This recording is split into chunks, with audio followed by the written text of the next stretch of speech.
What is going on, everyone? My name is Andy. Welcome back to another FPL video. In this one, we're going to discuss the latest news, which is that we have a blank Game Week 8 for both Brighton and Crystal Palace. Just when you thought we're going to have somewhat of a normal season, as normal as it can be when you've got a World Cup right in the middle and the fixture congestion is absolutely crazy, we still get a postponement that wasn't planned for. Brighton versus Crystal Palace is off in Game Week 8. So we're going to discuss what that means for our FPL teams, what we need to start thinking about, and why the Game Week 8 wildcard will now be extremely popular. A lot of people were looking at Game Week 9, some were looking at like 11, 12, 13, but I think a lot of people will now bring it forward to Game Week 8. The issue is that Sanchez, Estepinian, Dunk, sometimes people have got Webster in their team, McAllister, Gross, Trossard, maybe even some Welbeck owners out there. Lots of people have assets from these teams, especially Zaha as well. And now in Game Week 8, for those of you that have got like 2 to 3, it does become a little bit of an issue, especially if you don't have 2 free transfers. So if you enjoyed this video, give it a like, hit that subscribe button if you are new around here. So this was posted on the Brighton website. So Crystal Palace game has been postponed due to a rail strike. We won't get into whether or not it should have been postponed or not, because I don't really have any insight into that. We're just going to talk about the fact that it has been. So it is with regret that our Premier League match against Palace on the Saturday, 17th of September, which is Game Week 8, has been postponed due to the planned industrial action on the rail network. For anyone that's lives in the UK or has seen all the news, there's been a lot of rail strikes recently. This is another one. Both clubs wanted the match to take place on the original date, and there's been a continued dialogue in order to achieve this with all relevant authorities, including Sussex and Surrey Police, other local emergency services and agencies, Brighton and Hove City Council, the Premier League and Crystal Palace. Following these discussions and having carefully evaluated all the factors, the unanimous recommendation of the Safety Advisory Group, there's lots of words in this statement by the way, was to postpone the fixture with the full support of the Premier League. And obviously then they go on to say it's disappointing for the fans and all that kind of stuff as well, which of course it is, because it's fairly late notice to postpone a game like this. So because of the fixture pile-up, I don't think there's another date they can put it in right now. It's probably going to be rearranged for after the World Cup. When that happens, we'll have a double game week. So Brighton and Crystal Palace will play twice within a given game week, but we don't need to worry about that right now. So for any of you that have got players from these two teams, they will not play in Game Week 8. For anyone that's new, you don't get any additional transfers or anything like that. You just have to deal with it. That is the way these things go. So just a few notes. 1, stop transferring in players from Brighton and Crystal Palace.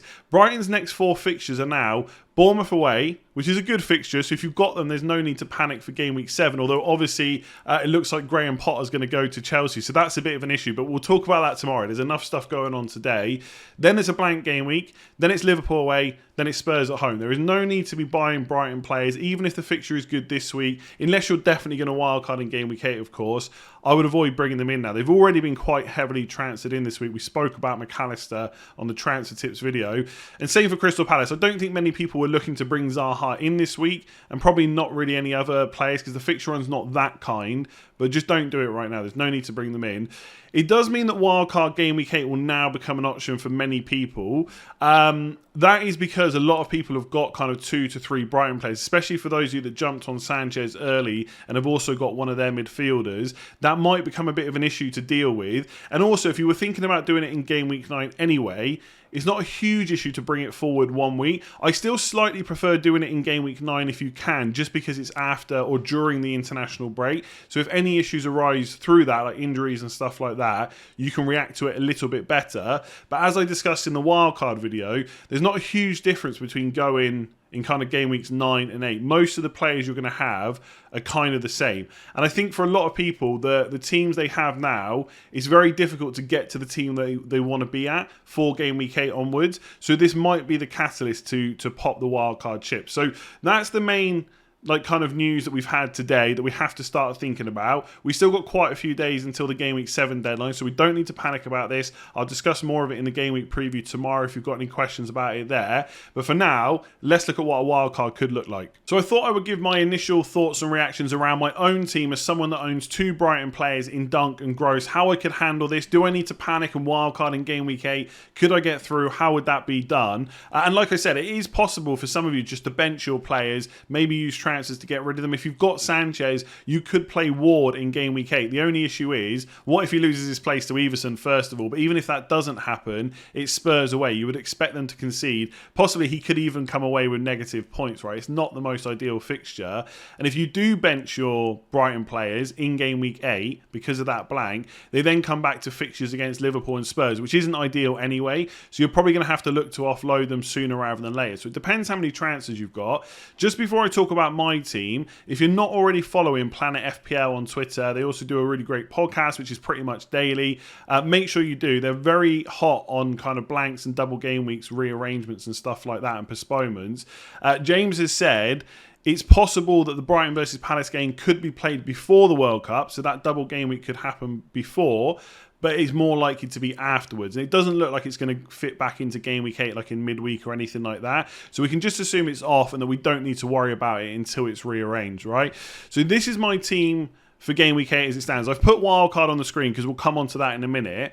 Now, I've got 2 free transfers this week. I'm not going to go too much into how Brighton might be against Bournemouth, how Potter might set up Chelsea with Cucurella if he goes there, because it hasn't been confirmed yet, and I can talk about that on the game week 7 preview tomorrow. But let's just say I do my planned move from the team selection, which is Trippier in, right? It doesn't matter whether I play him this week. He's in. Let's just say I go with it, and he's in the side. He's in the 11 for game week 7. So I go on to game week 8. I've still got 2 free transfers because I've rolled one from game week 7. I think my double up on Ederson and Cancelo is pretty good for game week 8 anyway against Wolves away. Obviously, Dunk can't play, but I could bench him for Gabriel. So the only real issue is Gross against Crystal Palace at home. Now, I could possibly just bench him for Andreas Pereira because he's got that good fixture against Nottingham Forest, but I'm not sure that's what I would do. I would probably line myself up for a game week 9 wildcard if I went this route by bringing in Rashford for Diaz and then Gross for Sancho. So I would maybe, I'm not saying 100%, but maybe take that punt to have 2 Man United attackers. It could be Anthony instead of Sancho against Leeds at home. And then I just bench Dunk and I've got no other Brighton players to worry about. Ederson and Cancelo in my defence is fine. Then I wildcard in game week 9, which has kind of been the plan, not completely locked in, but it's been in my mind for a little while. The only issue with this team is no Mitrovic. I think a lot of people will have him for game week 8, especially all those people that are wildcarding. So I have to ask myself whether it's worth going against now what everyone else is going to be doing. Not just the wildcard because they are, but thinking about all the players they're going to get to bring in. And Mitrovic versus Nottingham Forest away has been a player I've been really keen to get in my side for game week 8 for a little while now. So he's the one that's missing.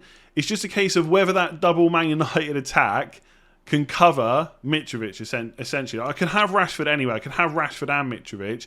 Can Sancho or Anthony match what Mitrovic can do against Nottingham Forest away? I'm not completely sure they can, but the fact that it's at Old Trafford, maybe that would help. And then I would wildcard in game week 9 as kind of previously talked about over the international break and just go with whatever team. I'm just not sure the team I would go with in game week 9 would be that much different to game week 8. So this is what my team could look like without having to worry too much about Brighton players.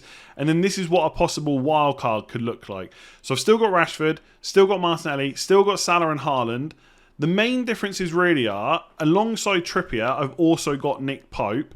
Look, Nick Pope could be better in game week 8 because Bournemouth at home is a pretty nice fixture. I don't necessarily think that Ederson away to Wolves is that much of an issue though. So I've got him. I've also removed Trent Alexander-Arnold. Now, for what it's worth right now, don't take this as this is definitely going to be my game week 8 wildcard. I'm only really initially thinking about it now. It may well change next week. But I've got Nico Williams in there, kind of, not instead of Trent Alexander-Arnold, but Trent Alexander-Arnold is not in this team, so that I can still have an £8 million midfielder in Saka, Rashford, Martinelli and Salah, and have Isak up front. If you want Trent in this team, something has to give, and it's either kind of Reece James or Cancelo in defence, Saka or an £8 million midfielder in the middle, of course, in midfield, or Isak up front. I just wonder, with Trent's fixtures, I've seen a few people talking about this, with his fixtures, is he disposable for a few game weeks? It does worry me. Like, he's that good. But could he be, for like game weeks 8 to 11, someone that I don't go with? But I've still got 1.3 million in the bank, so I could play around a little bit. And then the other differences are I've got Mitrovic in, so I haven't got that second Man United attacker. I've got Isak instead of Jesus, which is not... I'm not... Like, it is a good fixture for Isak against Bournemouth. I don't know if he's better than Jesus. I don't think he's that much better, if anything. But I still get that third Arsenal attacker because I've got Saka. I've got Saka and Martinelli and no Arsenal defender in this team. So again, that's my wildcard team. This would be my current team. To be honest with you, I feel like overall this team looks a little bit stronger just because of the players from those kind of top 5 sides a little bit more, or top 6 if you include Man United. But possibly going forward, this team might be a little stronger if it's not, in some ways... I wouldn't say it's weaker in Game Week 8, but like having Nico Williams there instead of Trent, even if Trent's playing against Chelsea, just doesn't fill me with a huge amount of confidence. And also I'd be playing him against Mitrovic, which is not ideal. I could of course play Reece James instead. That might be what I actually end up doing. But again, he's against Chelsea and I've got Salah against him as well. So none of it's completely ideal, but none of this situation is ideal anyway, right? And then the week after, in Game Week 9, I would probably... I could keep Saka, but I'd maybe look to go to Maddison, who has Nottingham Forest at home. And I know Leicester have been really poor, but Nottingham Forest at home, Bournemouth away, Palace at home, Leeds at home. 3 pretty decent home fixtures in 4, and then the away fixture is Bournemouth. That feels like it's worth a punt to me. And the nice thing about this team is there's lots of kind of rotation potential. So if I don't want to play Rashford against Man City, which actually, the way Man United play against teams like Man City might not be a bad option, but if I didn't want to play him, I could play Reece James, right? And that still looks like a pretty nice option. Again, we won't talk too much about getting rid of Salah or not. For purposes of this video, I've still got him in. And I'd probably play Martinelli against Spurs at home. Game Week 10, bearing in mind I've not even used any transfers. Apart from the Maddison one, I've not got a huge amount of transfers planned for this team. Rashford would probably come back in for Nico Williams. So I'd then be playing 3 at the back. I've got Fofana in reserve if I need to play him. But Maddison, Salah, Martinelli and Rashford looks okay. We go to Game Week 11, same thing. Rashford's got Newcastle at home. I don't mind playing him there. Fofana could play against Trippier if I'm worried about that clean sheet. I could just play Pope instead. And you can kind of see what's going on, right? Things look pretty good. If I want to change Isak at this point to someone else, I could as well. I could put Tony in there with Brighton at home instead of Man United away. I think it looks pretty good. So this postponement is definitely going to get people thinking. I suspect we'll see a lot of people go for Game Week 8. The main reason is they were going to go for Game Week 9 anyway, and there's probably not too much reason to delay it. I'm still not completely sure, but right now if I had to say, I'm probably 70-30 in favour of just going with Game Week 8. So I want to do a quick video just to talk about that, some thoughts and reactions. This news has only just come out, so I will digest it and talk about it a little bit more on the Game Week preview tomorrow, but I wanted to get something out to you now. So if you've enjoyed that video, make sure to give it a like, hit that subscribe button if you're new around here, and I'll catch you again soon.